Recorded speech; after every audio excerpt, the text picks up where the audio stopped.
The outro guy did the original song, and then we Sure. paid someone else to retool it. Oh, I do remember that. I've been Yeah, listening that long. I knew that. Yeah. yeah. Okay. It's not a bird, it's not a plane, it's Superhero Slate. It's a modern podcast where we talk about everything that's great. Like movies, TV, superheroes. It's Superhero Slate. Oh yeah. Hello, everyone, and welcome to Superhero Slate, the show where we run down the latest superhero entertainment news. We love TV, movies, and superheroes, so let's talk it all out. My name is Chris Dillard, And my name is Patrick Foster. and this week, Hawkeye hits the spot with 2 episodes on November 24th, Patrick. That's right, bad jokes already in the gate. But we know everyone's here for. Everyone's here for DC Fandome, giving us looks at Batman, Black Adam, Aquaman, The Flash, and just so much more. I mean, that was pretty much my phone blowing up yesterday. So, but if people haven't noticed, we have guest host Patrick Foster stepping in for Mike. Mike is out of town this week, so thank you, Patrick, for coming in. I'm sorry that Mike couldn't be here for DC Fandome. I know it's probably a big deal for a lot of your listeners. So Yeah. you're stuck with me this time, guys. I'm sorry. I think it's fine. I mean, this he'll be over it pretty quickly. I believe he'll come back, watch the trailers, and we'll do that. But I mean, you were able to answer the call quickly, and that's what I appreciate about you, Patrick. Was I the only one that answered? Yes, you were the first. I'll be honest, you were the first. Okay, So that good was deal. I didn't have to go down the list, but I do have a list of people who've offered. I had to explain to one of our listeners, Adam. He's a Ghostbusters fan. I'm like, I'm going to save you for Ghostbusters week if we need you, Adam. Like, Oh, yeah. that's coming up next month. So. But this week is Fandome, and it was pretty big. But we got some other news at the top of the show. You know, I know how the internet works. You put all the junk stuff at the top, and then you get to the good stuff at the bottom, so people have to listen through. But as you pointed out, we have time codes because you are a listener. You're a regular listener of the show, and you know how to use the time codes pretty effectively. Yeah, I mean that was actually the first time that you guys added them. That was feedback I made sure to give to you because I love the time codes, and I would say a more selective listener in terms like I don't absorb 100% of the podcast every time, but I pick and choose, and normally it's like 85% of the stuff is stuff I'm interested in, but. Yeah, the time codes are definitely saviors for me. Awesome. Well, yeah, good. Thanks for the feedback. We appreciate that. Normally at the top of the show we have what we're watching, but I can't think of anything I've been watching this week. Patrick, do you have anything you want to add to that list? Anything that's standing out? That I mean, I just finished up Squid Game, Uh-huh. and I would echo some of Mike's points. The entertainment value is definitely there. I am glad that people are into it, and I enjoyed it, and I stuck with it. But I think the writing was really inconsistent. I think that they left a couple plot lines out there. I don't know if that was purposeful or not. I don't think it was because it seems like this guy was trying hard to get this made for a long time, and you would think that you wouldn't have some hanging Chad sort of plot lines, teasing a season 2 if it took this long to make season 1. But that's my assumption. I don't really know. Do you think Netflix could have maybe had them go ahead and put those in there? Like, hey, add these. Oh, for sure. Yeah. For sure. Yeah. And I don't want to spoil anything or whatever, but I would still say it's worth a watch, especially to people that are maybe less experienced in South Korean film and TV. Granted, I don't know that I've seen any of their TV shows, but I've seen a decent amount of South Korean films. Yeah. And I just I don't think that the uniqueness or I guess I don't think there's anything to be praised about in terms of it being outside the box. Like we've seen this formula in many forms and in many ways, and I liked it. I thought it was entertaining. There's a especially strong bottle episode about midway through the season that I thought was really good. Episode 6 for those that are actually watching or fans of the show. Okay. But yeah, I would recommend. But once you watch it and if you enjoy it, please move on to some of the other really interesting and challenging South Korean cinema. From there, like I Saw the Devil, or any of the videos in the Vengeance trilogy. Well, I know a couple. I mean, it's funny you mentioned it because I saw people, on social media, friends of mine, like, "Hey, I watched this. Now I'm interested in South Korean media." I'm like, okay. So I mean, I was like, of course, people are familiar with Parasite. That kind of was in the zeitgeist a couple years ago. But I think something you and I watched in film school was The Host. The Host is excellent. Yeah, and it's funny because it comes up under South Korean comedies, and I'm like that is very true to describe that.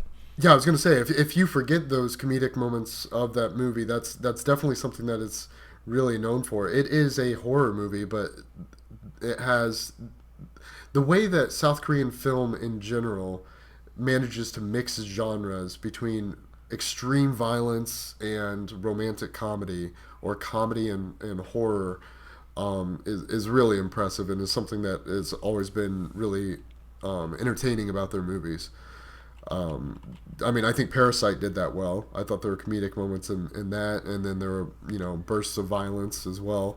Mm-hmm. The Vengeance trilogy, like I talked about, those are very violent, but they have moments of levity and almost romantic comedy-ish scenes. It makes me when you say hyperviolence, I always think of Old Boy coming out of there as well. Specifically, there's a hallway fight scene, of course, not the remake with was it Josh Brolin, but the original early 2000s ones. And correct me if I'm wrong, is Battle Royale South Korean? I believe so. I was gonna look it up, but I was like, because that's something again that Hunger Games and like even our Battle Royale games we play are based on, kind of thing. Right, yeah. And, I mean, the general formula, like I was saying earlier, the general formula for Squid Game it goes back a while. You could even consider, like, I don't know, Running Man, or, stuff like that. Yeah, Japanese. It was Japanese. It was? Okay. Yeah. So, my mistake. But yeah, I agree. I think there's a lot of, good South Korean content out there. We always talk about subs versus dubs on here. I think that you're going to get a lot of subtitled content out of there. But I know Squid Game comes in both subtitles and dubbed voices, doesn't it? Yeah. I did the subtitles. I'm used to it. I like subtitled films. It doesn't bother me. Yeah. I've heard the dubs are pretty good. But I'm not someone that commonly goes after dubs stuff, so I wouldn't be the person to ask. Yeah. Yeah, I think it comes down to a preference as well. Anything else to add on Squid Game? I did remember something I tried to watch this week. No, I'm good. Okay, so DC released their animated version of Injustice. So you're familiar with the Injustice games? Yes. So they had a at least 5-year comic book series based around the games, and they released the animated movie of Injustice, kind of detailing the history of this universe and kind of what happened. And it's like one of the most disappointing DC animated things I've seen so far. Oh, really? The animation's really kind of rough. It feels like it's trying to jam everything from like all the comic books. There's like Injustice Year 1, which is like when everything kind of was like happening in this world, and like 2, 3, 4, 5, and then like they have like 20 issues or so per thing, and it feels like they try to cram everything into this. So by doing so, they missed a bunch of really good moments and beats, like just trying to hit like, here's the highlight points and here's this. And I didn't watch it all, but like out the gate, I was like, man, this is just. I'm just gonna go back and watch the cinematics from the games, because I feel like those tell the story much better than that. Sure, there's so many characters in those games. Like how would you even manage to do that without just hitting the highlights? I guess. Yeah, it kind of felt like they were just doing like the Justice League. Oh, you made my Siri kind of go off there. That's fine. But yeah, so the game or the movie is the game is as much superior version. Have you played them yourself? Yeah. I like them quite a bit. I'm terrible at fighting games though, so I'll play for a little bit and then I'll get discouraged and then just watch some tournaments and watch like Sonic Fox or somebody else crush others at popular tournaments. But I am a fan of the games. Yeah, I think when Injustice 1 came out, I was at like a comic book store maybe in Indianapolis, and they were having a random Injustice tournament. And I happened to join and get like third place. And I'm no good at those games. Like I'm not not a fighting kind of game person either. Which is funny because last time I was at your house, you were playing, I believe, was it not Street Fighter, Tekken. Yeah. Tekken. So, I like the character models and everything. Again, it's made by NetherRealm Studios, which makes the Mortal Kombat games. It was really fun. I think the second one actually enhanced everything I liked about the first one. And they are on sale, by the way, on the digital stores if people don't have them because of the Fandome. So, call that out. And then something I put in here, I don't know how much relevance, how much you want to talk about it, but you did share that there's a popular tabletop game called Dice Throne is getting a Marvel version coming up to Kickstarter, I believe the end of this month or so. Yeah, October 25th is when it launches on Kickstarter. I don't work for the company, no. But, Chris knows me pretty well, and that's my wheelhouse is board games. And I had told him about this. It was just announced probably, I don't know, a week or so ago. And it's made by a pretty popular company in the board game sphere.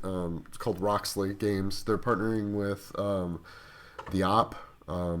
Used to be called USAopoly, and they're bringing it to Kickstarter. So we won't be able to see like a finished copy of the game probably well into next year. I'd say late next year most likely. But Dice Throne, so they're doing a Marvel version of Dice Throne. No announced characters yet. I don't know if they'll do teases up to the 25th or if they'll just show you the characters in the launch. But like their original version of Dice Throne, I think launched with like 6 or 8 characters, and that was like, I don't know, it was like 5 or 6 years ago now. I owned a copy of the season, what they call the season 1 pack of it. It is a incredibly well produced game. The the dice and the artwork and all the components are really pretty. They have these really neat trays that a company called Game Trays actually makes, and you just take your tray out and it has all the stuff for your character contained in that tray. You just pass it around, so you're going to be Hawkeye and I'm going to be Captain America. I take your tray out and hand it to you. It has all your dice and tokens and all that sort of stuff. Nice. And essentially the game is battle Yahtzee in a way, but it's more dynamic than that. It sounds like I'm kind of denigrating it by calling it battle Yahtzee, but essentially you have a board that has all of your very thematic abilities on it. So Hawkeye might have different types of arrows and like traps and stuff like that, and Captain America will probably have like, I don't know, like a second wind where he can heal and throw his shield and the normal stuff. And the way that these abilities interact with one another in a one-on-one combat scenario, that's typically how the game is played, is one-on-one. But you can do any sort of even teams you want to. You can do 2v2, you can do 2v2v2, you can do like a 3-player game, everyone for themselves. And I've mostly played it one-on-one. I enjoy the game. It's not in my collection, not that really matters, but that's only because my wife doesn't really care for battle games where it's just me directly fighting her and her directly fighting me. But I think this is something for fans of Marvel to get excited about because, there's a lot of, Kickstarters or a lot of people taking advantage of the property, I think, on occasion, where you're not going to get your money's worth or, kind of they're just taking advantage of people that are really strong fans of a certain property. Like, slap Marvel on anything, it'll sell, or, Star Wars, that sort of thing. And I don't feel that way about this company. Despite me not owning the game, I think that they are going to I think it's a great partnership, and I think it's worth fans of the show to check out the game when it launches. Yeah, I'll definitely have it in the show notes next week. And I got to give you credit. I mean, you kind of had talked to me a lot about the Marvel United game that was on Kickstarter that, I have all the boxes of. And, when you go into Kickstarter, you're like, well, is the company reputable and stuff like that? You knew that company who made that game fairly well. Whenever I got the first full set in, it is worth every penny paid into that. And now I'm waiting for the X-Men version to drop, and I'm gonna have to get another cabinet set to hold that one as well. But of course, but yeah, of course. I mean, yeah, I really appreciate you sharing that with me because I'm one of my at the core, Yahtzee is one of my favorite games ever. I don't know why. Man. It's just so simple. I ended up buying a Nintendo Switch games, like 51 games in like one kind of like package or whatever. It came out the last year with at the same time as Animal Crossing, so it kind of got undershadowed. But one of them is just called Yacht, and it's their version of Yahtzee, and I've been playing that this morning actually. So definitely looking forward to dice games. I think dice games are cool. I do hate what was they had the Marvel there's a Marvel dice game for a while there where you had to get the character buy the boosters with the character dice. I know what you're Dice talking Masters, about. I think it's what it's called. Dice Masters. And I bought into that early on, but I found a lot of people didn't play it, and I don't like the blind grab bag aspect of that. I want to know what I'm kind of getting, and so I got out of that real quick. But I'm excited to kind of see what this looks like and what characters they pull into this for sure. Yeah, and another really cool thing, I think that fans of the comics, even if you have no interest in playing the game, I think you should check out the Kickstarter page when it launches, just because I also heard just yesterday that the guy that does the artwork for Dice Throne, which I really like, it reminds me of like an oversaturated kind of like Afro Samurai sort of artwork.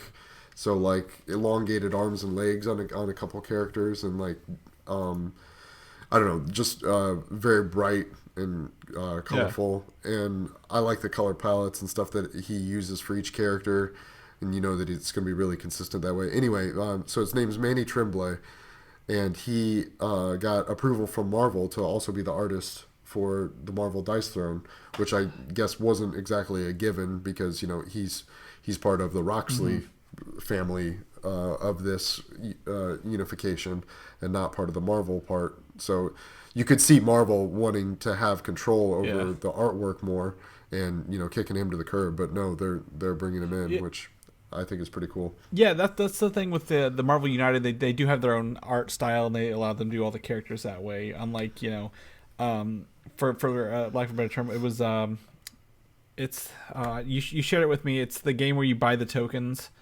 Boy, I'm gonna lose it. Splendor. Splendor, yeah, Marvel Splendor, where they literally just printed comic book panels onto the cards rather than create new artwork for it. I'm like, this game's fun. It's the same thing as the other one, but like the art is like, this is the version of Bucky from like 2008's Winter Soldier comic book that you see cut and paste everywhere. So it's I don't think it just detracts from the gameplay, but I'm like, man, I wish it would have looked a little more unique to the scenario. But yeah, I mean, but in that case, you're kind of getting what you pay for. What Marvel Splendor is like a $30 game. Yeah. I'm sorry to say that Dice Throne is not going to be a $30 game. Oh yeah, I fully expect that. Like that's what I'm saying. Like you pay more, but like the quality is there. I guess like the uniqueness of it is there. Unlike what is it? Marvel Codenames has like the same artwork that Marvel Splendor has, and like of course all those other ones. So yeah, I'm excited to check that out. I'll make sure we get it in the show notes next week, and maybe I can get Mike to take a look at it as well because he really liked the artwork. He called it, it's not quite chibi, but chibi-esque artwork for the United set. Sure. Pieces, yeah. So we'll talk about that. And that can be, I mean, not controversial, but it can be kind of milk or what do they call it? Marmite, where some people love it, some people hate it, sort of thing. Mm-hmm. That's a food product out of Australia, isn't it? I believe so. Yeah. I've never had it, but I've heard the phrase. Vegemite is what I'm also thinking of. Sure. But anyway, let's jump into some news, Patrick. We got some news here. First and foremost, let's do it. The Eternals tickets are now available. They're on sale. They dropped on Tuesday, I believe.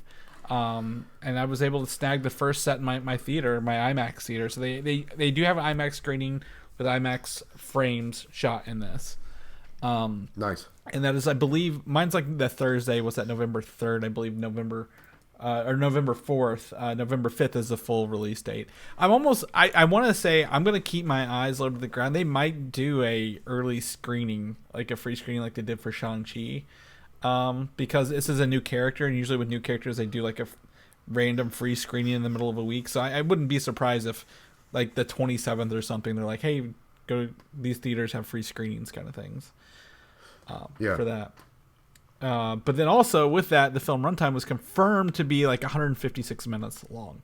which is the third longest Marvel movie to date. But in its defense, it is covering several, hundred, if not thousands of years and 10 main characters. So I was going to say, and several hundred of thousands of main characters. Yeah, exactly. You've got all these, you got actors of all caliber in here.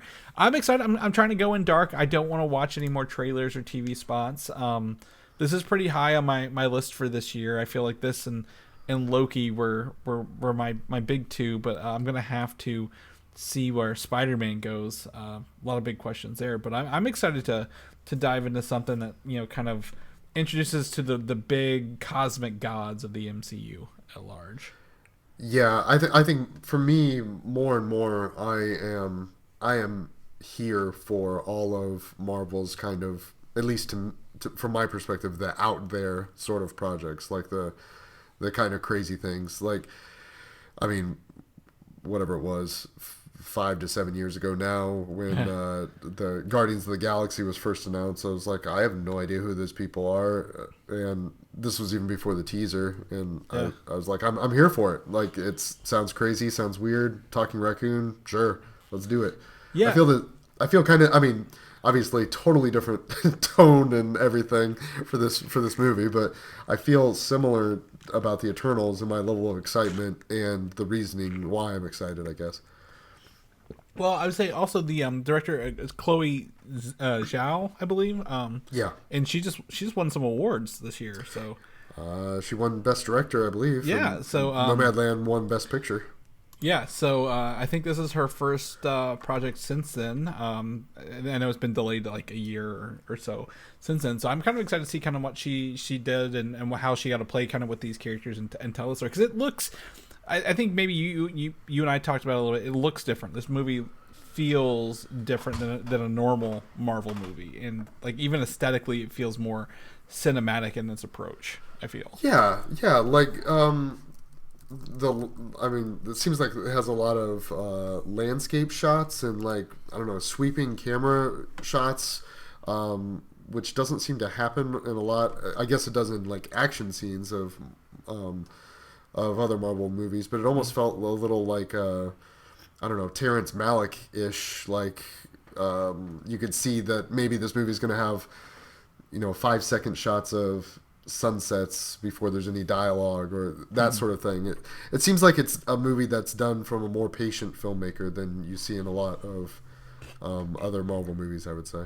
Yeah, and I'm not going to say, without seeing the movie, but it also feels like there's less cityscapes in this. Kind of over time, like, I think there's a scene in an apartment, but like there's a wilderness shot, and then there's on beaches, they're in the forest, they're in the desert, and they're across times, right? You see the fall of like, was it Babylon, I believe, is in one of the shots, and the exploding volcano or whatever that was. There's just tons of other things that are not cityscapes, and I feel like that gives it that breath of fresh air. Did you see Shang-Chi before I assume anything at this point? I have not seen that. No. Well, you've seen the trailer. There's a fight scene in like with in the a big cityscape kind of thing. So. Like if there's, it'd be nice to have a movie that kind of steps away from that a little bit. Like, let's see what the rest of the world's doing a little bit. Agree 100%. So that comes out November 5th. So you're less than 2 weeks away. I'm pretty excited to get back into that and check this out. I have a real quick, before we move on, I have a real quick question about this. Yeah. So the latest TV spot said that they were talking about emergence, and I know you and Mike have already talked about the emergence happening because of the energy, that they talk about in the beginning of that trailer. Yeah. Are they saying that it's 7?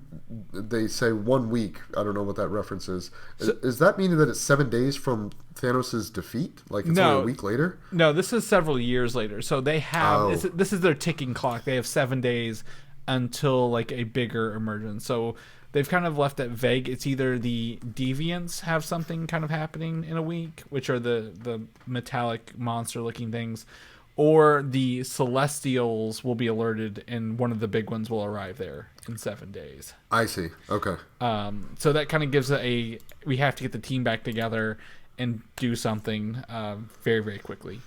Right on. So, this has been, I think, I think that they also said this week this takes place at the same time Far From Home takes place, so several months post the end of Endgame, if you will.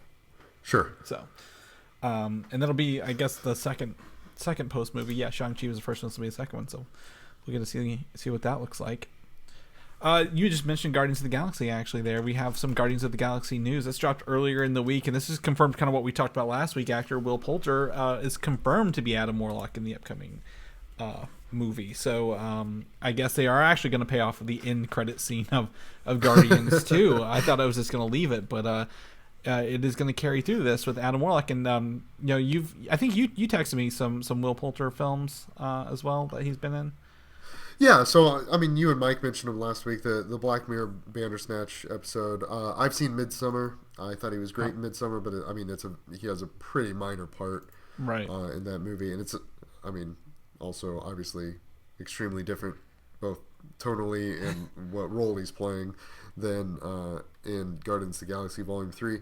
But I did see some, I don't know, I saw some, I think he's a great actor, first of all, in the little things that I've seen him in. I'm happy to give him a chance as a leading man, and I saw like side-by-side pictures, I think I saw it on Twitter or something, of him with long hair, next to, probably a comic book still, I'm guessing, of Adam Warlock, and I was like, yeah, I could see that.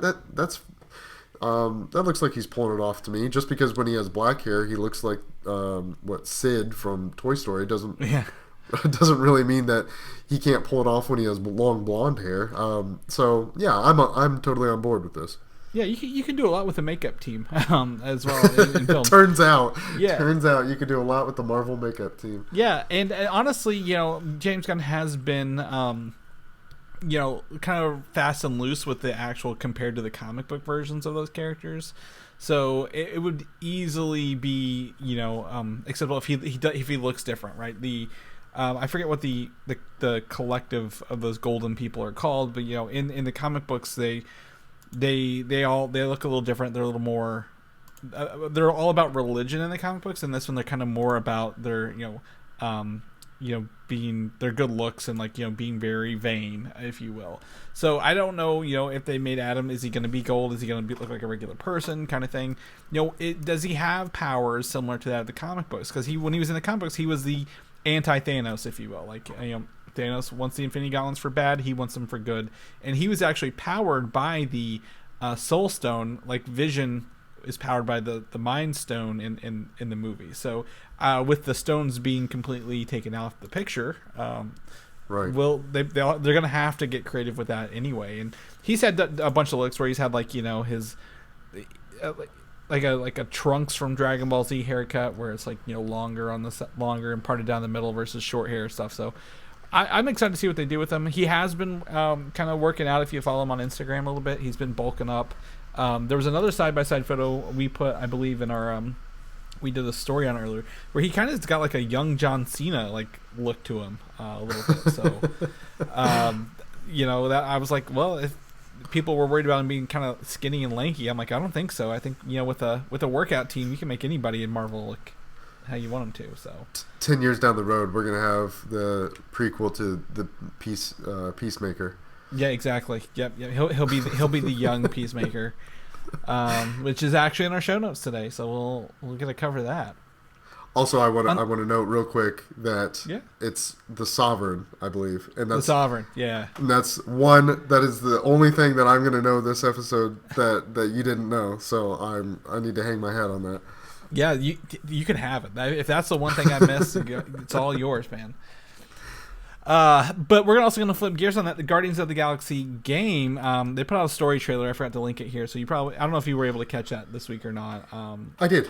So this is a single player game where you play as Star-Lord and you kind of command your characters around you. Drax, I believe it's Drax, Gamora, and Rocket/Groot together. I don't think they're separate. I see. But in the trailer, of course, they now tease Adam Warlock literally at the end of the trailer. I'm like, of course they're going to put him in everything. Yep. But that is actually dropping literally in a little over a week and a half, under a week and a half away.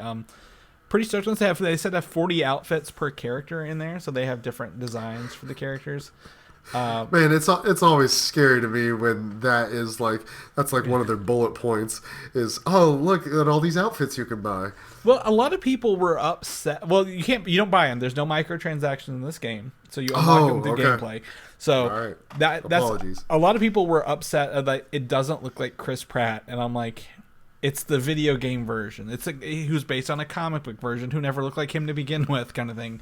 It's fine. So they went through and showed a bunch of different comic book inspired versions of the characters to kind of like, and I believe you can even get something similar to their movie ones, but I don't think it's exact because they still use the face. It doesn't look like Chris Pratt, and the game's not written by James Gunn, and the characters are not voiced by Karen Gillian and Zoe Saldana and Dave Bautista. I think we'll get over it. Right. You can have a video game that's not based on the movie. Like the Spider-Man games, great video games. Those are not Tom Holland. They don't sound like Tom Holland. They don't look like Tom Holland. Exactly. It'll be fine. So I'm excited to see that. Again, like I said, it comes out next week, and hopefully we can see some more. I like watching reviews, and I know you like watching gameplay stuff too. So I'm hoping to see some stuff this week on it before it drops. Yeah, I'd love to see that. See someone stream it in advance or something. Yeah. Also Marvel related, Hawkeye dropped a new trailer earlier this week. Not a whole lot of footage in it, but I mean it does show the return of Linda Cardellini as Hawkeye's wife. Everyone was very concerned. They thought they were like split up or divorced or something. I'm like, I don't think they're gonna do that to him, like where he gets his family back and then we don't see her and then she's leaves him like 5 minutes later. Unless Linda sends out an errant tweet about something. Yeah, that's true. It could happen. But they also confirmed they were dropping 2 episodes on November 24th, which I believe whenever we talked about this last time, that'll put them 1, 2, 3, 4, 5 right on the same day and date as Book of Boba Fett. They'll be able to have it done the week before Book of Boba Fett, so that way we're not watching. Why would we get 2 really good shows on the same day, Patrick? Why would we have to have one a week?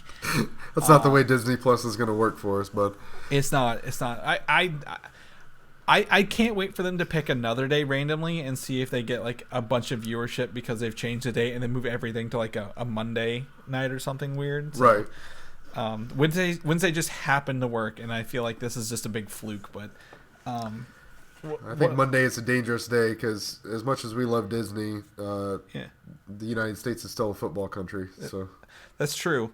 Well, they'll drop it Monday morning at like 4 a.m. when everyone's asleep, and then they get to watch it throughout the day. If that happens, we'll just move the podcast to release on Tuesdays because that's a little unfair that we record this on a Sunday in that world. But oh wow.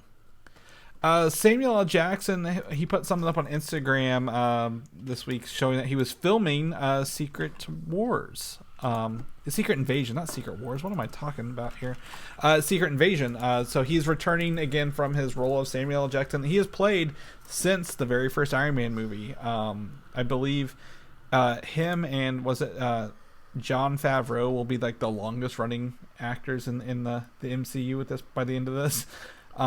So he's filming Secret Invasion. So this is also the first series to be in the works for the Disney Plus Phase 3 announcements, if you will, which was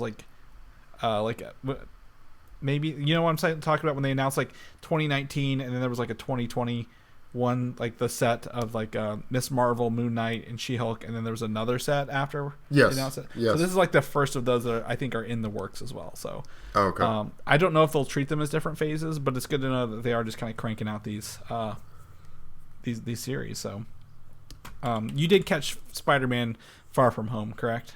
Yeah. Perfect. So at the end we find out Nick Fury is literally in space hanging out with the Skrulls. I was with someone like a month ago and they didn't know that was part of the movie.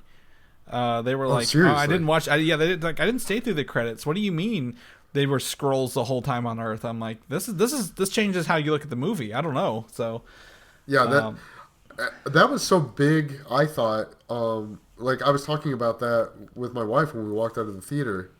That was so big that I was surprised that that was a post-credit scene. Like that seemed like a substantial portion that they would want to outline a little bit more. I guess this is kind of a way of doing it, and moving another movie, 5 years later or whatever. Yeah. Yeah, I mean, I'm really, like I said, I would have put it right before the, like, maybe, was it mid-credits or post-credits? I don't recall. Because one of them is the reveal that Spider-Man's identity was one of them, and this was the other one. So they were both pretty, in the world at the time, that was pretty substantial, kind of news drops there. So, I agree with that. So Samuel Jackson's going, Nick Fury, to deal with the Skrulls and all that fun stuff. So we'll probably see this next year. I think they're going to drop all the Disney Plus stuff in 2022 at this point. So we'll see. Spider-Man Into the Spider-Verse. The sequel is coming out in 2022. I actually have the release date pulled up here, October 7th. We are 1 year away from this, a little under, and they finally gave us the title Across the Spider-Verse. So when I was joking with Mike earlier this week, we were like, well, what other things could they do? The Spider-Verse, through the Spider-Verse, above the Spider-Verse kind of things. Like, it's a musical. Yeah, they're really, these Spider-Man titles are all, oh my gosh, what was that musical they did for Spider-Man? Into the Dark? Or was it? I don't know. I was referencing Across the Universe. Oh yeah, that too. Yeah, Across the Universe. Yeah, there was literally a Spider-Man musical where like someone died in the production of it. And that's why it was canceled eventually. Oh jeez. Turn Off the Dark is what it was called. It's real bad. Anyway, but Across the Spider-Verse is a sequel. I'm excited for this Spider-Man movie. Into the Spider-Verse really kind of introduced Miles to a lot of people. Really good animation style. Like there's a lot of thought put into that, the frame rates and how everything looks and stuff like that. Across the Spider-Verse is fine. I think it feels like what they did with like the Homecoming, the word home in the Marvel Spider-Man trilogy. So I mean the original one, Into the Spider-Verse seemed to me like a precursor for the almost for the What If series. And honestly, right. I wish that some of the What If episodes, I'm not completely through it yet, but I wish that some of the What If episodes kind of went as kind of wacky and weird as it seems like Into the Spider-Verse wanted to explore. And so I just hope they continue with that mode of, it seems like they just had fun with the movie. And it's one of the best it's one of the best superhero property things that I've seen since I started getting into this stuff. I really enjoyed the movie. I think that's a great point you bring up about how it was like literally a primer for the What If series, and it seems to be handling it. And even Loki, I mean, those two handle it way better than the What If do. Like, they lean into the zany, like, hey, this is a different universe. It's not everybody looks the same, and red is blue and blue is red. It's like, hey, there's always Spider-Ham, a fourth wall breaking pig version of Spider-Man, which is again funny. John Mulaney does a great job with that. So I'm excited that. And then Oscar Isaac did the voice for Spider-Man 2099. So I'm excited to kind of see who else what other Spider-Man versions can they bring into here. Did you watch the 90s animated Spider-Man TV show growing up? Yes, I did. So like there's like the version of Peter Parker where he grows like actual spider arms and stuff like that, like extra arms, stuff like that. They can get real weird with some of those things. So we'll see how that goes. I hope they do. Yes, me too.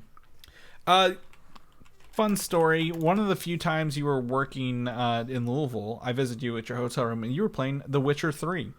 I remember this very much so, and I was like, what is this game and why is this map so big and everything is huge? And it was overwhelming, and I was only watching you play it, but in other terms that kind of turned me on to the Witcher series that we got to watch. Was it 2 years ago now, or was it last year? 2 years. I think it was 2. Yeah. So Netflix has come out and said that The Witcher season 2 will debut on December 17th on Netflix this year. So that's it's gonna be good news, right? Yeah, I mean, I love the games. I really enjoyed the first season of The Witcher. But to be completely honest with you, I do not understand why it got such a good following. Mm-hmm. Only because I watched this first season and I understand what's going on. I understand who The Witcher is. I understand what that means in the world. And I understand who some of the characters are that he runs across. But not only does the show, I think, in general, do a poor job of explaining a lot of those things, but then it also chooses to tell its narrative kind of out of order and out of time. And I cannot believe that people that, I don't know, are just... Who happened into it? Yeah, just stumbled across and they're like, hey, saw this on Netflix, let's watch an episode or two. Hey, this is pretty good. I don't understand the attraction to it. I'm glad it's doing well because I enjoy it and I want to see more seasons of it. But I think that the barrier to entry was pretty high for the show. May I offer a theory here? How many people you think were let down by Game of Thrones earlier that year? All of them. Everybody who like Game of Thrones, and you get a new mystical, kind of fantasy world with a kind of pared back, I think, a little bit less characters. I understand what you're talking about, telling the story in multiple timelines, but you've got, Henry Cavill, of course, charismatic as always, brings energy to the screen. In a fantasy setting, I think, that's pretty easy for people like, what, Game of Thrones let me down. Let's go into something else adjacent that we can, get into. But I understand what I totally know what you're saying. Like, how do people get it? But maybe it's just one of those, things that people needed at that moment in time, and where's that occasion? So, well, then I hope that there's not a drop off in viewership for season 2. I hope that I guess addiction or not addiction, but wanting that sort of show in your life continues with season 2 because I want to see more of this world. Netflix has a really good track record of having random successes out of things that probably shouldn't have been successes. Again, Squid Game, that kind of came out of nowhere, right? For sure. Again, for lack of a better example, the Tiger King series last year at the start of the pandemic should not have been as big as it was for what it is. But they are, for me, not having paid for my own Netflix account in years, I do right now find myself wanting to watch some shows on there. Again, the Great British Baking Show. Listener to the show, Dan reached out. He wants to know what I'm thinking. Have you watched the Great British Baking Show this season, Patrick? Man, if that was the only thing that Netflix had on their entire system, I would still have a Netflix subscription. Yeah, I am a British Baking Show addict. Oh, perfect. I love watching it. Okay, so who's your favorite so far this season? Oh, I'm terrible with names. They fall into stereotypes. Yeah, Giuseppe. Yep, that's mine. Giuseppe is definitely one of them. The German guy. He had kind of a falling off bread week, but he recovered, and I think he'll do a good job. I think German something week is this coming week, so he might have. Oh, is it really? Yeah. Oh my goodness. And then the other two that I really like, Giselle or something like that. Okay. Oh geez, she has darker hair, darker complected. She's like kind of really unsure with herself. It feels like in a lot of her bakes. Yeah. I know what you're talking about. That's not her name, but I know what you're talking about. And then the other one that's the vegan baker. I thought she did a really good job Freya. The first couple of weeks. Yeah. Yeah. Oh my gosh, I should have remembered her name, Freya. Come on. Yeah. Well, I think to me the sleeper cell this season is Lizzie, the one with the orange hair. She has got this devil may care attitude about it, right? Like she's like customs tradition out the window, but she somehow feel like she's top 3 most of the time right now, like coming into this. And she's also like I don't know. She's great. She's fun. First week though, I thought she was just like an over enthusiastic weirdo super fan. Yeah. Since then, she's kind of toned it down a little bit and just been really solid in all the episodes.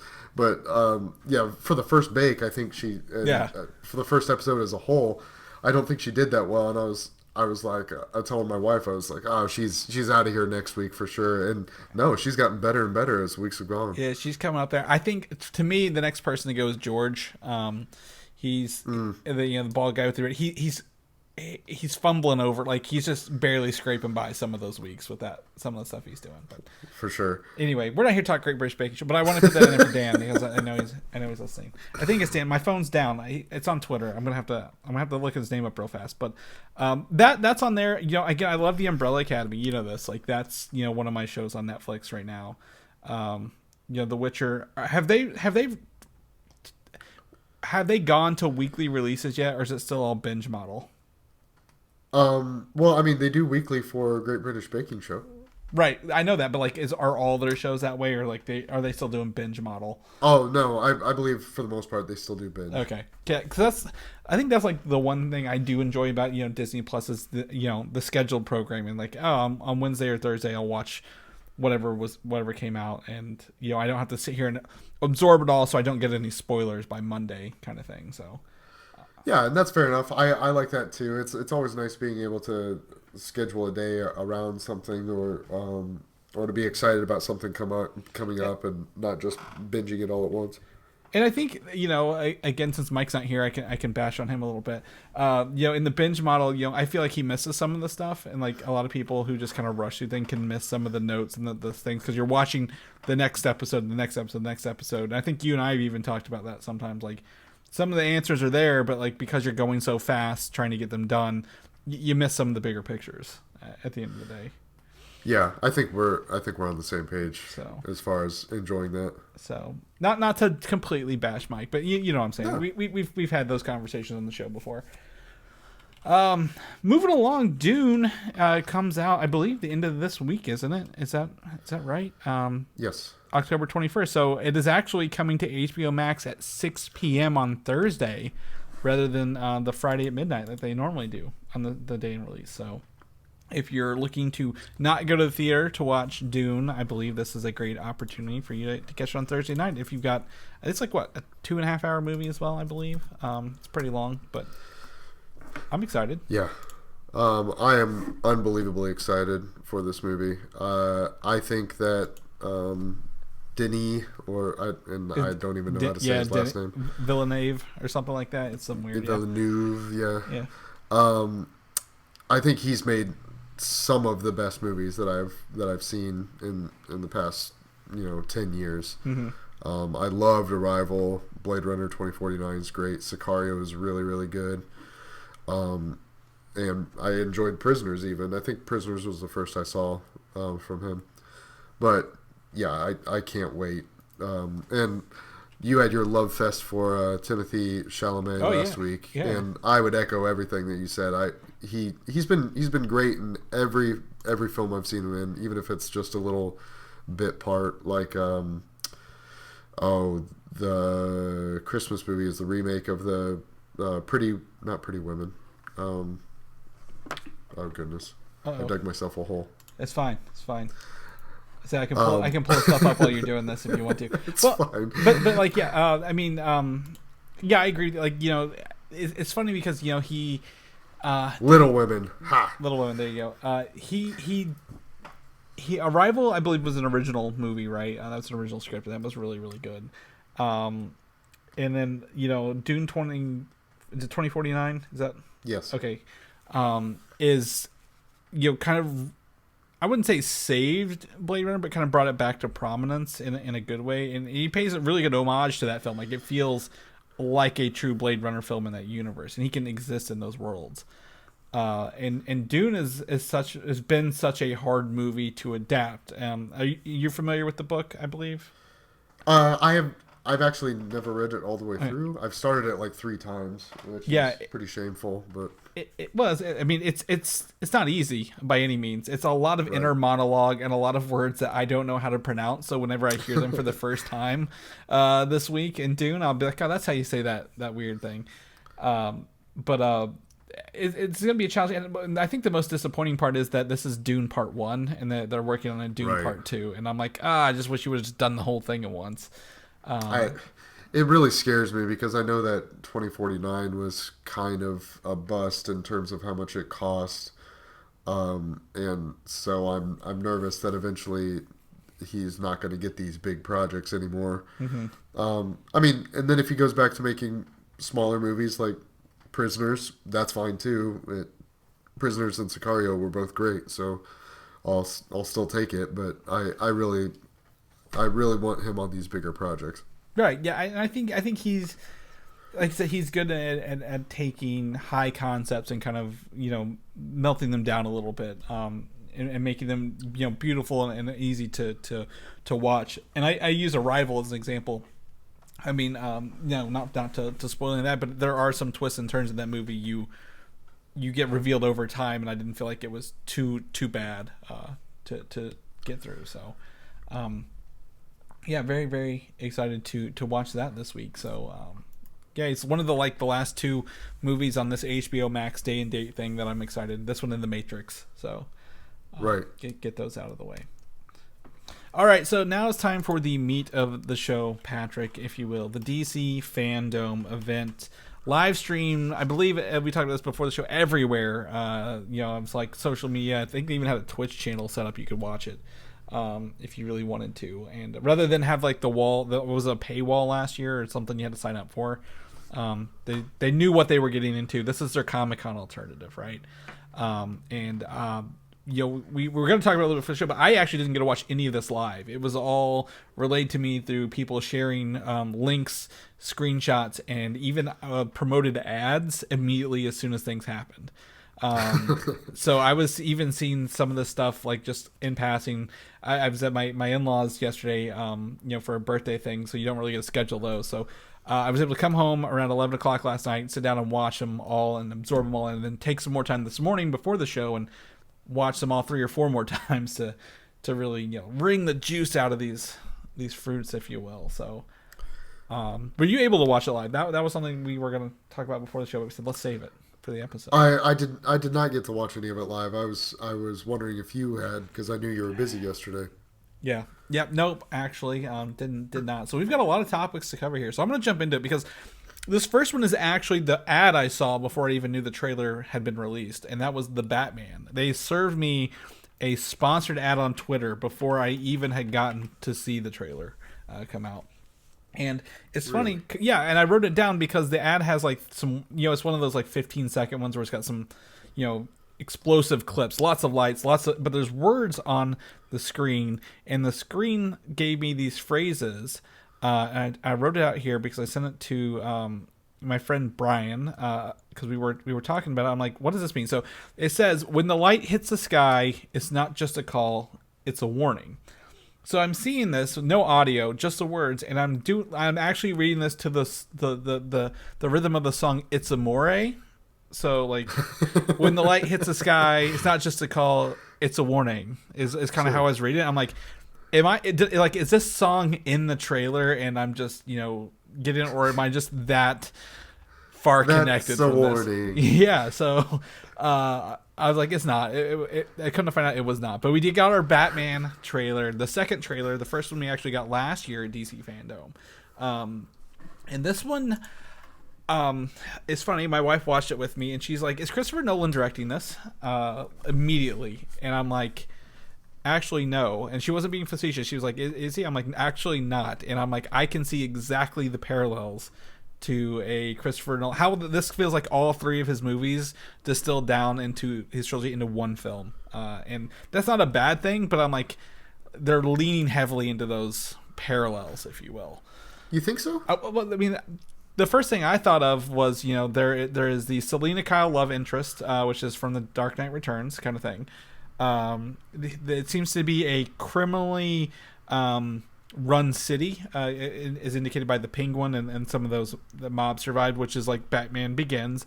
Then the biggest nail on the head for me was whenever he's interrogating a very obscured Riddler at a police station. It reminds me of the prison interrogation scene from The Dark Knight with the Joker. Sure. I'm not saying it's exactly. I'm not knocking this movie. I think it looks fantastic. I think it's. Someone shared a meme with me. Like, do they think this Batman killed his own parents? Is how dark this movie kind of looks. But it feels. I mean, it feels like there's parts of all those together in this, and that's not a bad thing. I think it's going to make for a very, compelling film. But like that's just what I got out of it the first couple watches. But give me your take, because I've got more to go. But I'm gonna hear what you think of this. Sure.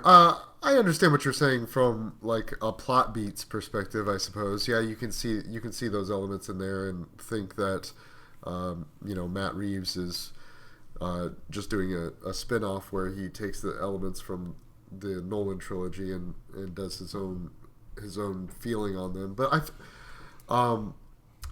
watching the trailer, to me, feels like Matt Reeves is trying to capture Gotham itself as a character in the movie, which kind of excites me, because I feel like that was one thing that maybe the very first Batman managed to do. Batman Begins, or like no, sorry, Batman Begins did it better than the other two in Nolan's trilogy, but I mean all the way back to Jack Keaton, Nicholson, Michael Keaton's 89, yeah. And I don't know. I'm excited for that portion of it. Reeves does have a much darker aesthetic too than Nolan. Not from a content point of view, maybe, but like from visuals point of view, which I guess is another reason that it may remind people of the first of Nolan's trilogy, Batman Begins, because I feel like that's the only time that he really leaned into kind of Gotham as a character, and more street scenes and that sort of stuff. Well, I agree. I mean, I always think Batman Begins is one of my shoot me if you will better than the other ones, because again, like, it feels fictional. That Gotham feels like a comic book where a Batman could live, and the other two were like, this is New York, and it's not really much of a city. And what I like about that one, and what I feel in this one, is when you mentioned the darkness, it feels like the Batman animated series, where they actually use black paper and then lit things up like they drew with white things over it. And I feel like this is the same kind of the way these shots are filmed. It's like black first, light things around that kind of thing. Yep, and it seems to do that without making the shots too muddy. Like there's one, I feel like when he's fighting a couple thugs or whatever that are walking up to him, that shot's a little muddy. It's a little too dark and maybe it'll be different in theaters. But all the other shots, even though they're really dark and oppressive and kind of spooky on screen, you can still tell what's going on. Mm-hmm. I think it looks really good. I'm very excited for it. I'm a fan of Matt Reeves in general, so. Yeah, we get a lot more Penguin out of this. Colin Farrell's Penguin, we see a lot more of him, and we've still yet to see Paul Dano's Riddler. Like, they've not shown us his face at all. His face, very much so. There's another actor, Barry Keoghan. He's actually in the Eternals. He plays Druig. Is in this movie, and they think maybe there might be someone was like, well, because they're not showing him because there might be a Riddler throw off at some point in this movie, but. Like, I'm excited for a good Riddler movie. I know Batman Forever holds a special place in my heart. I even owned a Two-Face costume when I was a young child from that movie. But like, they gave Jim Carrey and what's the other actor's name who played Two-Face? He has three names. Yep. Either way, they were both told you're Two-Face and you're the Riddler, but they both essentially played their own versions of the Joker in that movie, like from Jack Nicholson's Joker, and they never felt like characters. So like a good Riddler with a good riddle, it's like not saying riddle me this, riddle me that. What do you do with a big black bat? Like, that is like the worst riddle in the history of riddles. But anyway, but I think this looks fun. I think they're really striking home that Batman is very bulletproof in this trailer. He does get shot up close at one point. I think in that shot we said muddy, and then there's a really cool scene where like the lights are flashing based on the muzzle flash, like it's black and then let like by the muzzle flash, but like they literally shoot him with like two machine guns in that scene. Like this Batman is very, very bulletproof. Please, Do not try to shoot him. But that scene from a lighting standpoint looks really, really cool. I think sells. It does. Someone mentioned it looks like they're shooting a monster in the dark rather than Batman, and like that's a really cool aesthetic to think about. Does it look to you like? Now it's hard to tell because we don't know how the trailer's cut. But does it look to you that Paul Dano spends most of the time in jail? That's a great question. I don't think so. Because there is, if he does, it could be. Are you familiar with the Sherlock TV series? Yes. So remember, there's when he's fighting Moriarty has like the recorded messages that play.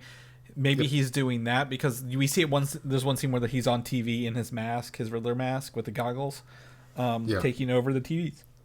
So that he could be doing that, but like they say that he's a serial killer, which is not really the Riddler's MO usually. So I don't know how they're setting him up in this universe. So maybe it's very early on. Maybe this is like, the end of Act 2 where like, oh, we've caught the Riddler and, now everything's going to be better and something goes sideways. I feel like a lot of this we're seeing is maybe the first act of the movie or very early on with I don't think the Penguin's going to have a huge part of this movie. I think we've seen like Batman fights him or finds him in like looks like some sort of, I don't know, party and then chases him down and captures him kind of thing. But I think we're seeing pretty early on in the film here. That makes sense.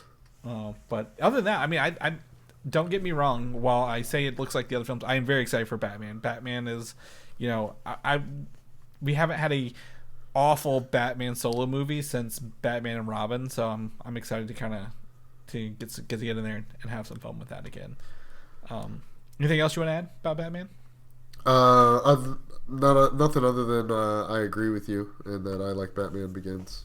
Yeah, the best out of the Nolan trilogy. There we go. See, we might be the only two people on the face of this earth. We're gonna be crucified for this later, but it's fine. It'll be worth it.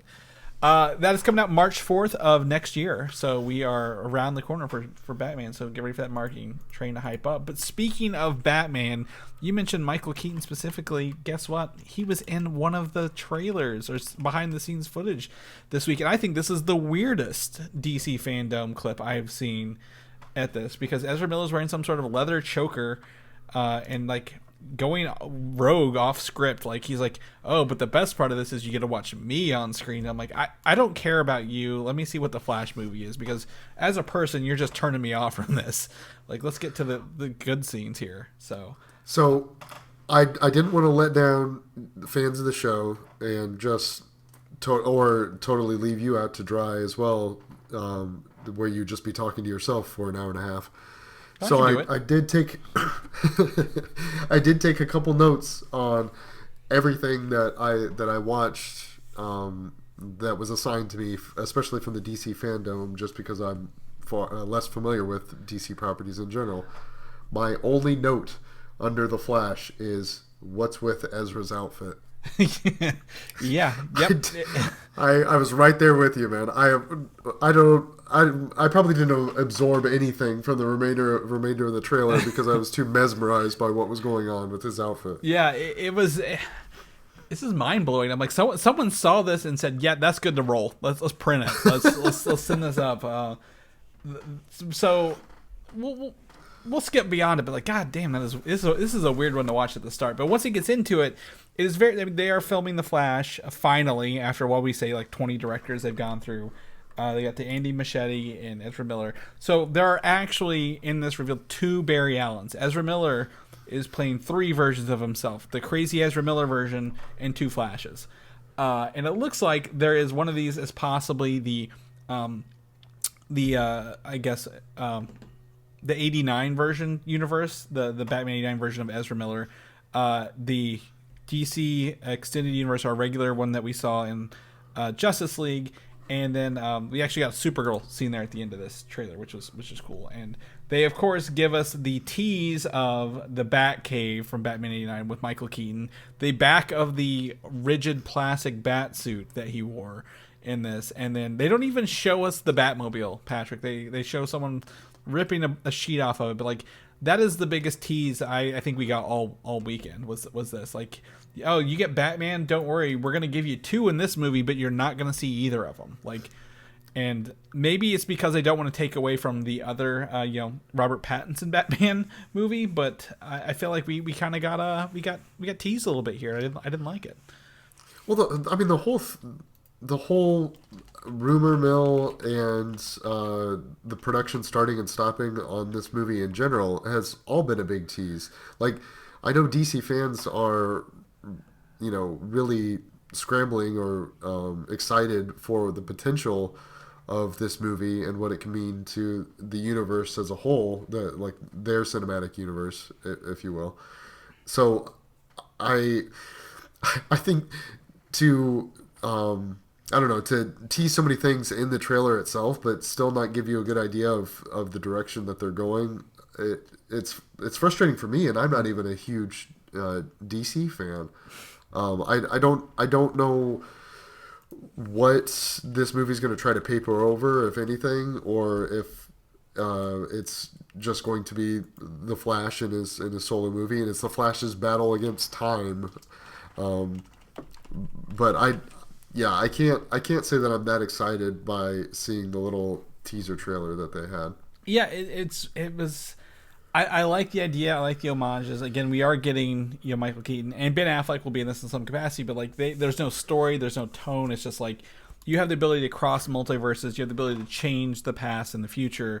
What will you do? And that's literally what we've known about this movie since they started. Like, this is some version of Flashpoint, because that's what the Flash will do. Will change history and change time. And I believe, again, I don't think you watched the CW shows, but Ezra Miller's Flash did show up in that one of the seasons as they did some universe crossing there as well. So I don't know if they'll tie that in, but like this is starting to feel, just talking about it, like the Doctor Strange rumors, like everyone's going to be in here and we're going to see every version of everybody. And I'm like, let's reel it in a little bit. Let's make a good Flash movie to begin with, and then go Chris, from there. you know they're not going to tie that in.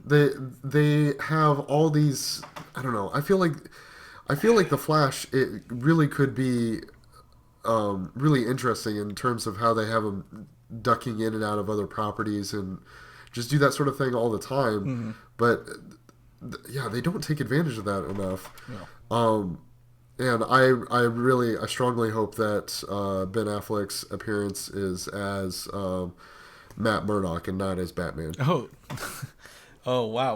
We got another Daredevil cameo here that we could throw into this. He's going back to 2003, baby.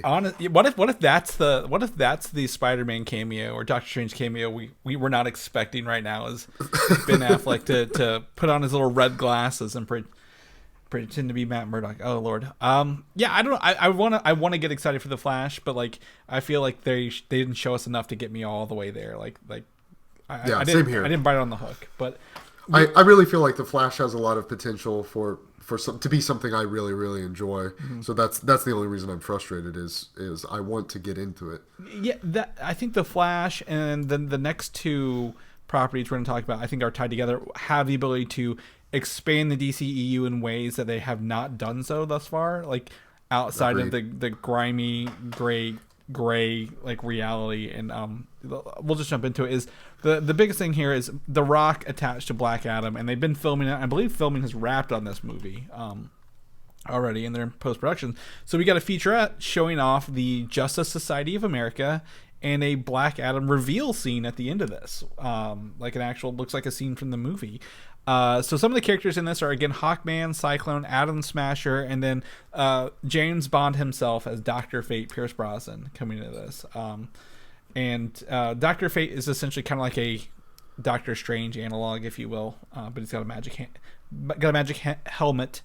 But I don't know if Black Adam's a hero or villain at this point in this time. They didn't really give us any story, but we do see him kill a man at the end of his scene. So do you think he's going to be? But it's The Rock. He's always a good guy, right? Like he's like, that's what he does now. Like you don't pay for The Rock for him to be the bad guy. Like he's not Scorpion King anymore. Yeah, I feel like that's a misdirect. I think he's going to be a good guy. Okay. I do find it funny that I think, if I'm remembering the initial teaser or whatever, it almost looked like The Rock's face was kind of CG'd onto the character that we saw at the very end. That It came out like, I don't know, it was like a 30-second clip or something. Yeah, It came out like a month ago. Yeah, pretty much. Like it was like a little bit of a leak, wasn't it, kind of thing, or something Yeah. like that. Yeah, exactly. Yeah.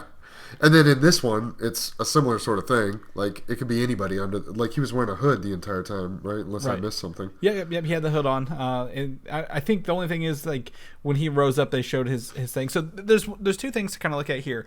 Is Black Adam, was he a misunderstood people of the slaves, literally like his Scorpion King movie, and like half this movie is set in that world where he is that, and then gets the ability to kind of set the slaves free, and then they imprison him, and then now he's got to fight the Justice Society of America later on, because those people, including Dr. Fate, that's modern time, right? When we see those scenes, like that's not ancient. I think it's Kandor for that.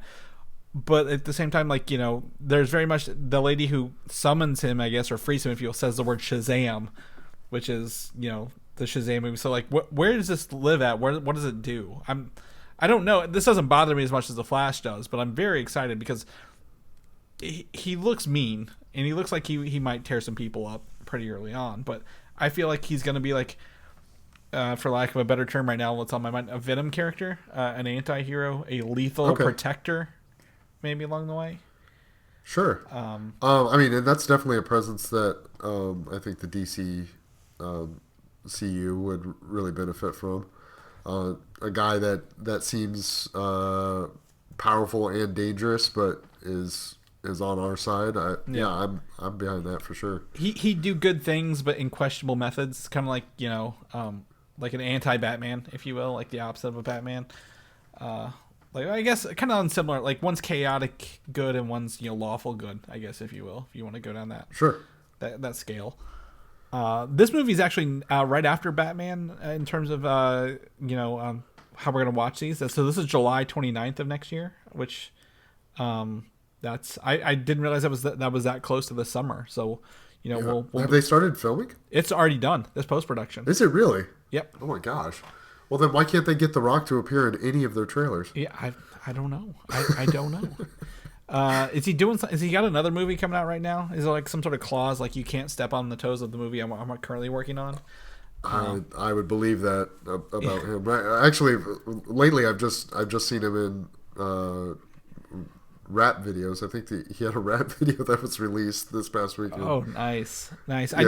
I know. I didn't put it in here, but there's the Super Pets had a little teaser as well, and he's the voice of this super dog, the Superman's dog, as well. But the full trailer for that's next month, so we'll see how that goes.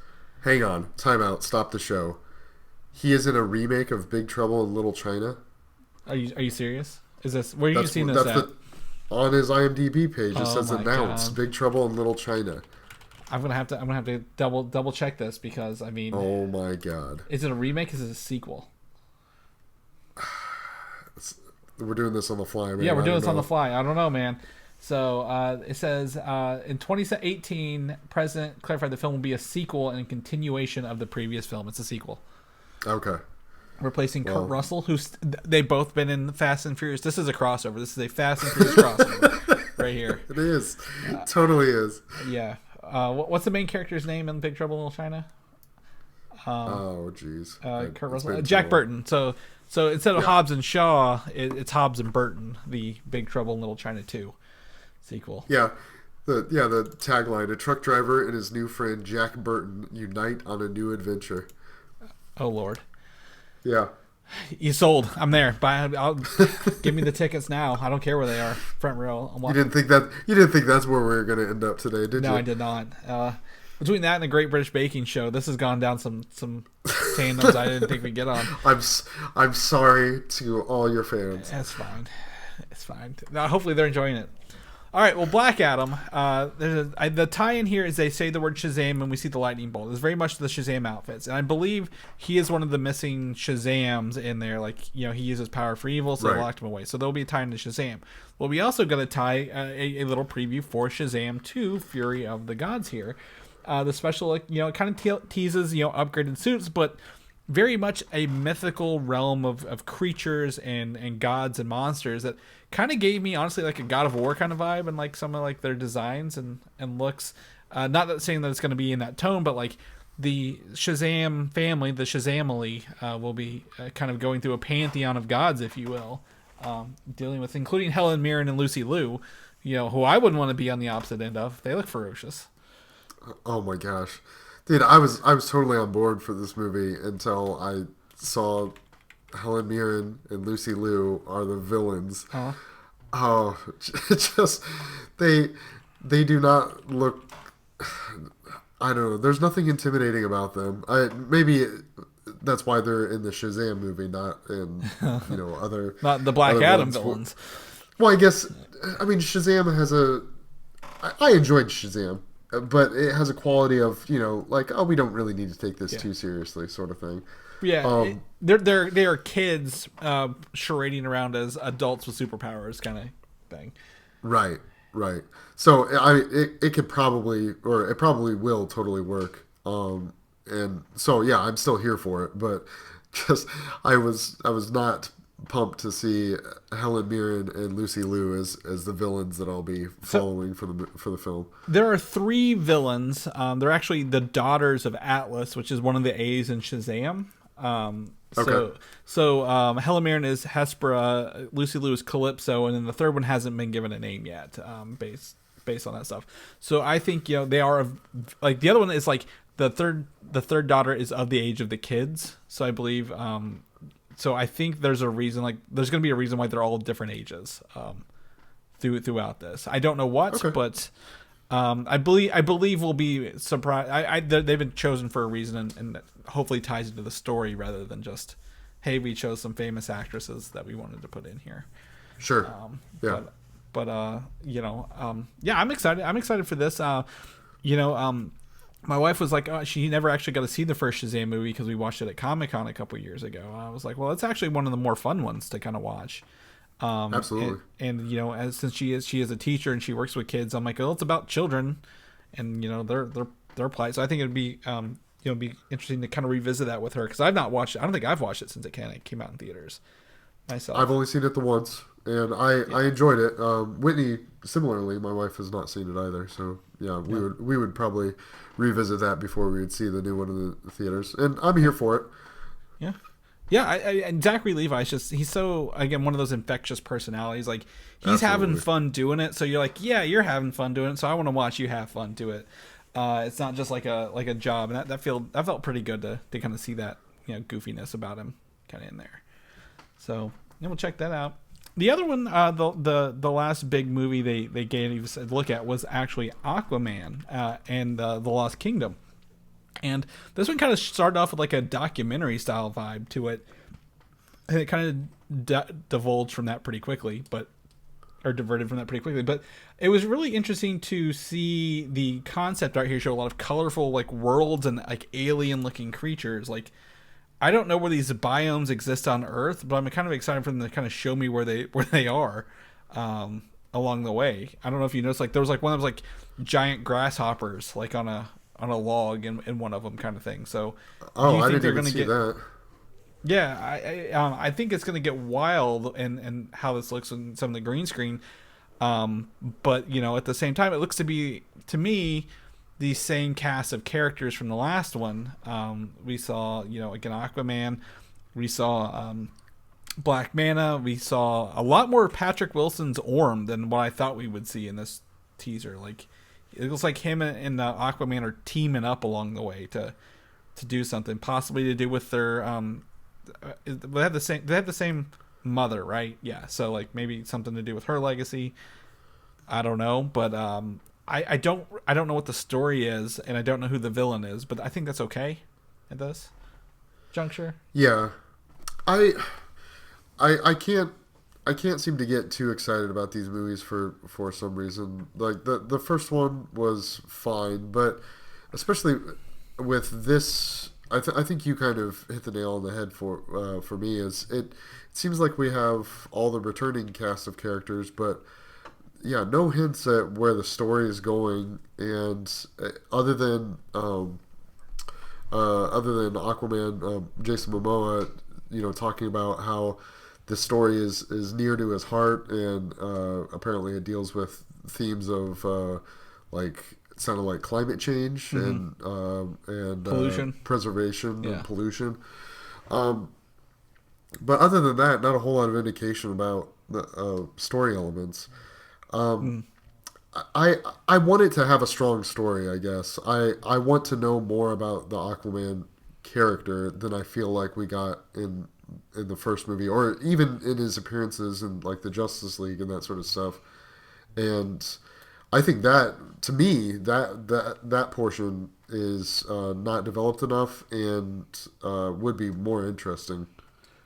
He has such an opportunity here because, again, how much percentage of Earth is underwater, right? Like, it's unexplored, and they can really make up anything they want to make up along the way, and I'd buy into it because it can be wild, it can be crazy. If the concept art's any indication, yeah, we're gonna get that whenever they actually get to like the CGI and the painting, but like at the same time, I'm just like, I don't know, is the Lost Kingdom something they're looking for? Is it something they're fighting against? Is it a metaphor for something else?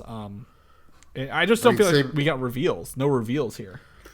We got same production house as the Kong versus Godzilla movie, so maybe they find the center of the Earth. Oh, that's true. What if the crossover there is they're saving the world in there?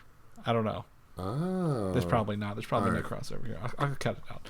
But again, Jason Momoa, I think his version of Aquaman, we're not getting the orange shirt, green pants, kind of goofy looking Aquaman from the JLA of old, but I want to see some action scenes. It looks like again, I can never pronounce his name. Who's playing Black Manta? He's also young Morpheus in the upcoming Matrix Resurrections. Yahya Abdul Mateen 2 or whatever. I'm butchering it to death, but he was in Watchmen, the TV show, as well. He's a great actor, and hopefully they give him a little more to do than just be a mercenary who's like trying to track down his father's killer the whole time. Like, I would love to see him actually have some real character about him than just that point. So yeah, he was also in the recent Candyman movie. Yeah. That's where I've seen him. Yeah, great actor. So yes, he is. Yeah, that's it for Aquaman. So that's our movie. Aquaman's out November of next year, by the way, as well. So November 2022. So I feel like these are all around the corner, except Shazam. I believe over on SuperheroSlate.com we have a list of all these things. Shazam is June of 2023, but if they're filming that far ahead, maybe they move it up a little bit. So I like. Well, I take back everything I said about not being excited about the story, because it sounds they might not even be that far in it. Yeah. So we got about a year for that, a little over a year for that.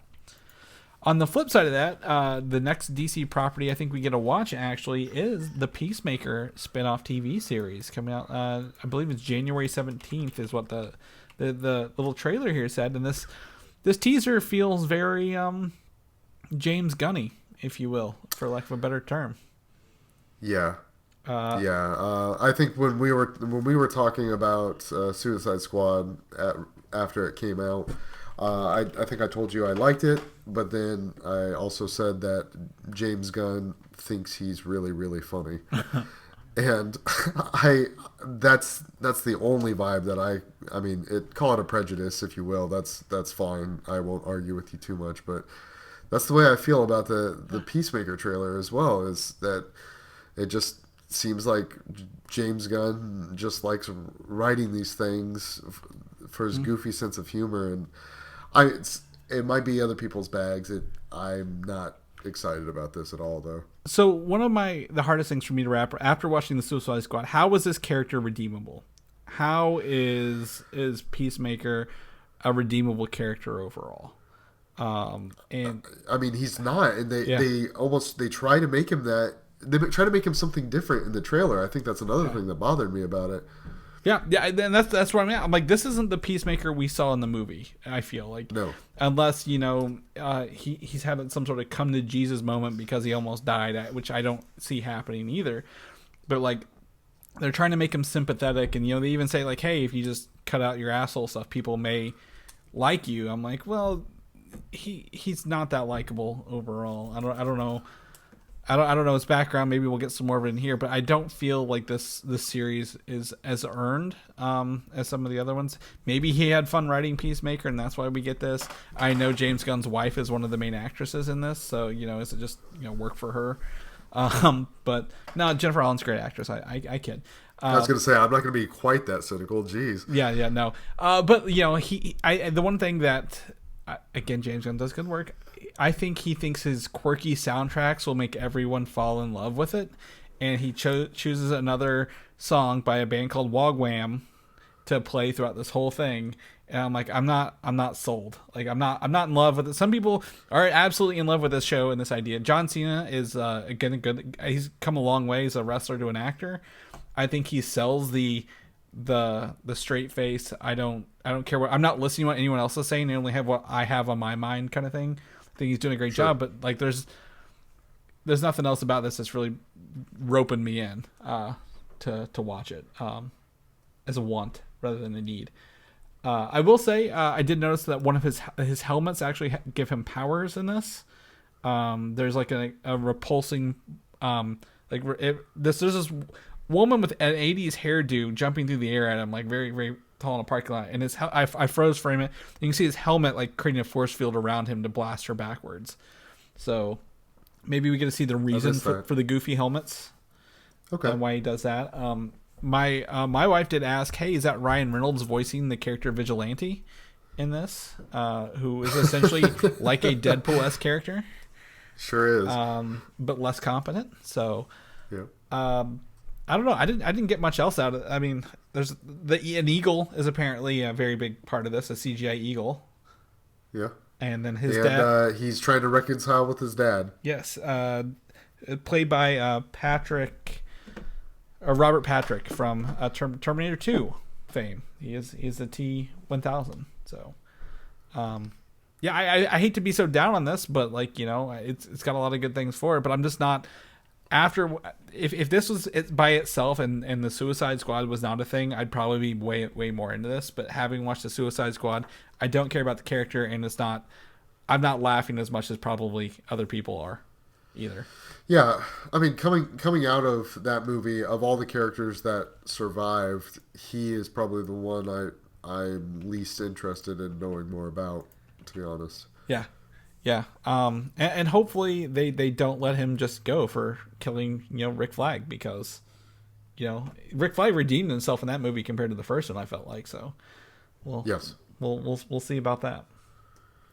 So we're gonna shift gears a little bit and jump into the video games. They've been teasing us for a while, so we've got some big video game reveals here. First one, Suicide Squad killed the Justice League.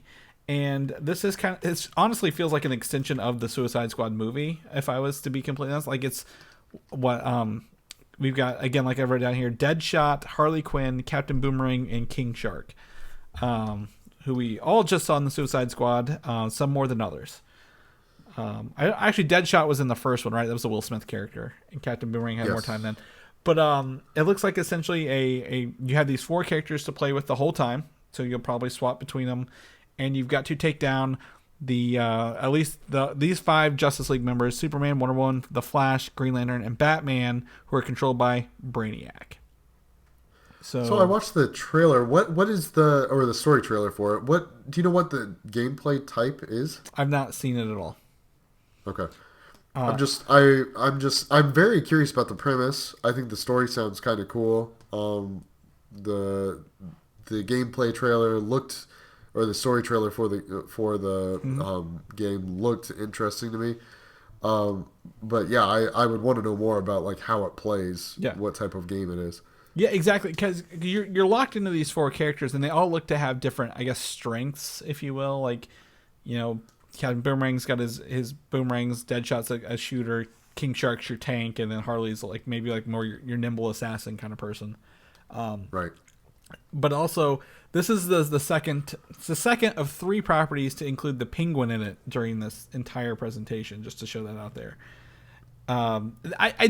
The story trailers are fun because I'm pretty sure this looks like gameplay graphics like that have been animated to do this, right? They're not perfect. It's not completely CGI, but it looks like they're rendered in game.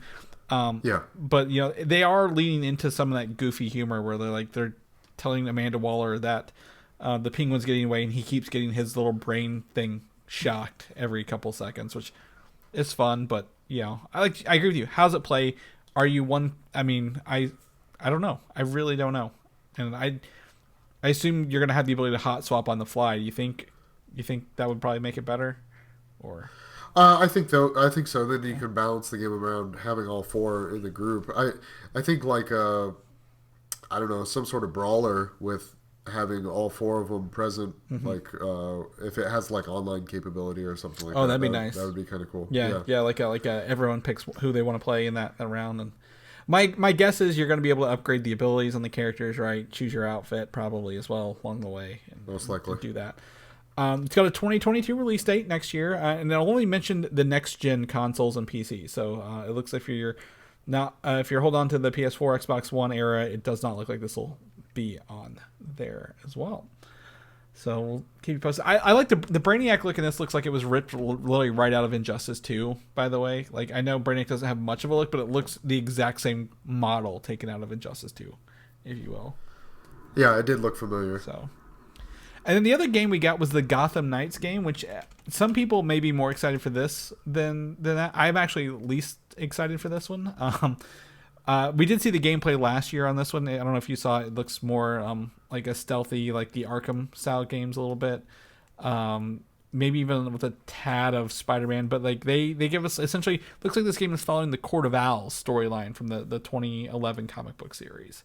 Leaning very much in that, like even like all the villains are those the Talon characters, if you will, like the nimble ones, the tanky ones, and stuff like that. It looks like this. I think this game is leaning more into co-op as well, because you get to play as your choice of Nightwing, Robin, the Red Hood, or Batgirl. But like when we saw the trailer last year, it was like you're fighting Mr. Freeze, and this looks way darker, way more sinister than that one did last year. So. Is this you said this is the Arkham Knights game or whatever, the continuation of it? So is it like the almost like quick time event type combat, like the where he jumps around between fighting different villains, and they're like a little on screen prompts to I wouldn't say dodge and it's that sort of thing. It's quick time. It's just like that fast brawler style. Yeah, like where you can like chain your combos together a little bit. So I believe so. And honestly, I think I'm incorrect that this is not connected to the Arkham Knight series. Is actually in its own universe. Because Batman and Jim Gordon are dead. I thought they were dead at the end of the last one, but I mean, like, who knows anymore? But it looks very similar aesthetically and gameplay wise. So that was my mistake on that.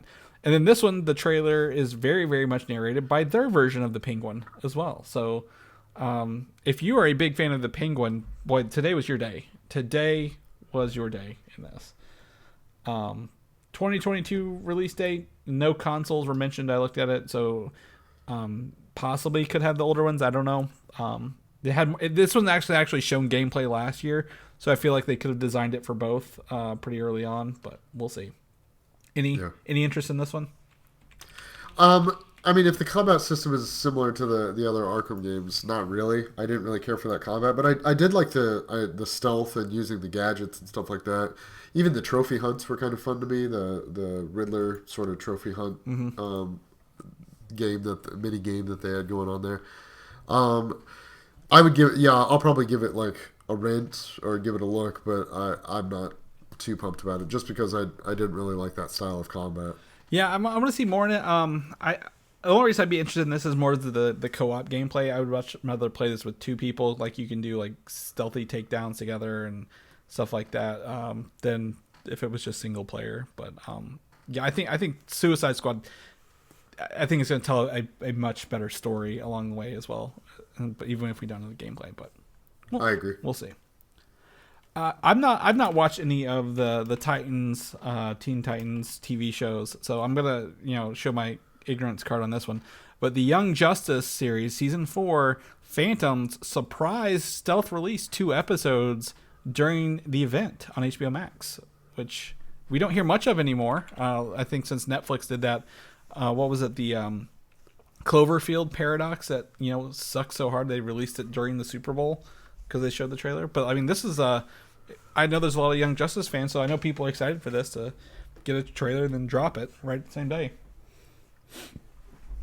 Yeah, I mean, if you're following along with this stuff, that's got to be exciting. But yeah. Are you really stopping in the middle of fandom to go watch it, though? No, I mean, I don't know if you stop in the middle, but hey, we will never see, in the Marvel world, hey, we're going to stealth release episode 1 of a show next, right after we announce that kind of thing, right? Like, the news is so much on this, but, like, with the animation, they know they've been working on it, but, like, for them to be like, okay, here it is, boom, go. For fans, that's got to be big news for them, so. Definitely. Awesome. Good for them. The other flip side of that, Harley Quinn, I didn't know this was actually renewed for season 3, or if I did say it, I've forgotten about it. So we got a season 3 teaser, kind of showing a lot of early storyboard animations rather than actual animation from the series for the show coming up on HBO Max. I enjoy the show. I think the first season, I believe I either watched one or both. I don't remember. The very short episode seasons is really funny. It's that crude humor, but like it's adult animation. We don't get a lot of that, but I thought it was surprisingly good. So I'm excited to see what season 3 holds. Glad it's getting more work for that. And I believe we just reported the person who did animations or storyboard or something for the first 2 seasons is now over at Marvel doing a Marvel animated show a couple weeks ago. So cool. I like the season 3 teaser. I haven't seen any of the Harley Quinn show, but just based on what you just said, and I have HBO, I think I'll probably check it out because it does interest me. Yeah, it very much it deviates from what you think it is pretty early on. It sets her out on her own, and the cast of characters, I think Tony Hale voices one of them. Even like it's got a really good cast of side characters for that. So very, very wild and fun. I've also not watched the show Pennyworth, but they did announce some stuff for Pennyworth, which is the Alfred prequel that we were all clamoring for to see him grow up. Is moving. It got a season 3 renewal and is now moving to HBO Max. I believe it was on Epix to begin with. Who has Epix? Have you ever watched Epix? No. I'm gonna say is it Pennyworth? It was on Epix. Yep. So it is now off Epix and will be on HBO Max as an HBO Max original. I don't know how they can say that when it's in season 3, but whatever they want to do. So hopefully they'll move them all there and people can catch that. My brother-in-law did ask me if I watched the show Gotham yesterday, and I was like no, but I did enjoy again that version of the Penguin in that TV show from what little bit I did see of it. So. You're just trying to squeeze him into everything we talk about. Yeah, I am. I'm trying to. There's a theme. This is the Penguin today. Danny DeVito himself. No. Pretty sure you're going to be talking about like David Attenborough and you watched these nature documentaries on Netflix and there were penguins. There were penguins. Oh my gosh. What do you want to know about emperor penguins? Or I would love to. This is the Penguin Podcast, everyone. Yeah. We're rebranding. The Super Penguin Podcast. This is episode 1 actually of that. So we were going to cover every appearance of a penguin in media ever. Happy Feet 2. The Pebble and the Penguin. Hey, wait, slow down, man. We got to make this last a while. Well, one per episode. Oh, okay. Hopefully the National Geographic picks us up. We'll see. Look for that in your podcast feeds. Yeah, on Discovery Plus. Titans was renewed for season 4 today. I know season 3 is not done yet, so if you're a big fan of the Titans show, they're moving on to season 4 on HBO Max. So all those things they announced pretty early on, like I said, Titans, Doom Patrol is still going on. Harley Quinn, they're still rolling with them. They're putting some faith behind those. So good for them. I don't have much else to add about that. Patrick, have you watched any Titans ever? I have not. Sorry. Yeah, well, you know what they say. Fuck Batman. That's what they say in that show. That's what I've heard. The Static Shock movie is finally, I guess, confirmed again at DC. They hired Randy McKinnon, who did the Disney movie Safety, which is like about, I believe, the concussions. I had to look this one up. They kept saying Disney Safety, and I was like, what is this? And it's about football safety, apparently. who was writing this movie. So they've actually got a writer now. So maybe by next year's fandom we'll have a director, and then the year after that we'll have a cast. So it's gonna keep moving right along. So maybe it's not about safety. It's a safety position, not the Will. I was thinking the Will Smith movie, but anyway, it's on Disney Plus if you want to watch Safety. See the guy who's writing Static Shock. I know there's a lot of Static Shock fans out there. Or Static is his fan, is the character's name. Static Shock was his animated TV show, so that'll be good for them to get what they want over there. So cross fingers. Blue Beetle, my little knowledge I know of Blue Beetle comes from the Injustice games yet again. He is some sort of alien technology beetle that is bonded to a character who gives him kind of like Iron Man suit powers. And they finally showed off some concept art from the upcoming HBO Max movie. Looks to be like some comic book art that they're going to adapt into a suit. The biggest takeaway here is in the background that says on the building is Cord Industries, Kord. Ted Cord was the original Blue Beetle, so maybe it's not an alien, or if it is an alien, maybe it was his and it's being passed down to a younger Jamie Reyes to play the character. Anything on that, Patrick? And this is like we're getting the characters we know very little about here, so that's why I'm like, yeah. Sorry, I'm not a whole lot of help here on the tail end. I think, I think technology has come along enough way that they can actually make molecule transitions. Like, hey, you want to put a blaster on your arm really fast? We can make one really fast that looks good. Again, looking at the Iron Man nano suit from Infinity War and Endgame, so I think there's some opportunity here to make this not look like a trash movie. So cross fingers. And lastly, Batgirl, the other DC or HBO Max movie that is coming, gave us a very small bit of concept art here. She is on a gargoyle in Gotham with her bat suit on with her red hair. Leslie Grace from In the Heights is playing this character. This is actually her second movie ever, she said. So relatively fresh stuff. I don't know if they're filming yet or not. I think if they were filming, they'd probably have some concept suit art rather than this far stuff. So I don't expect to see these for maybe another year or two. But that's what we got for Batgirl. Things we didn't get, Patrick. I'm not gonna put this in the notes here. We got no Green Lantern news at all out of this. Like one of the bigger properties I thought they would try to give us some details on, Green Lantern, MIA completely. Yeah, that's bizarre. Because those are like the Berlanti shows, and I believe there's like a movie coming as well to HBO Max. Like that's really, I'm a Green Lantern fan. That's really disappointing for me. So I don't know. Are these last two that we covered, the Blue Beetle and Batgirl, are those only on HBO? Yep, those are HBO Max original movies. Okay. So those won't hit the theatrical release like the DCEU stuff is. So, and Batgirl, I believe she still has a TV show. Right? Batgirl? No, it's Batwoman. This is another Lady Bat thing on CW still. So she still has her show. Showing my ignorance yet again on that. Is there anything out of this? Again, I feel like we got a lot of information, but not a lot of reveals in this event. That's fine. That can be good. Kind of like takes the wind out of my sails a little bit for what we were expecting and what we got. But is there anything else you think we're missing or you wanted to see here that we really didn't get?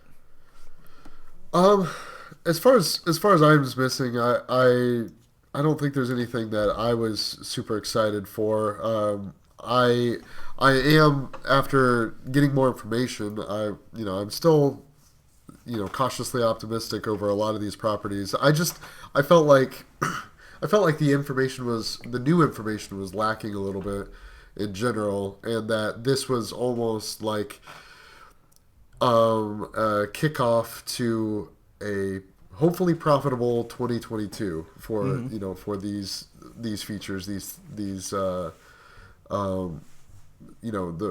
basically let's bring the people back to the theater, which I don't blame them.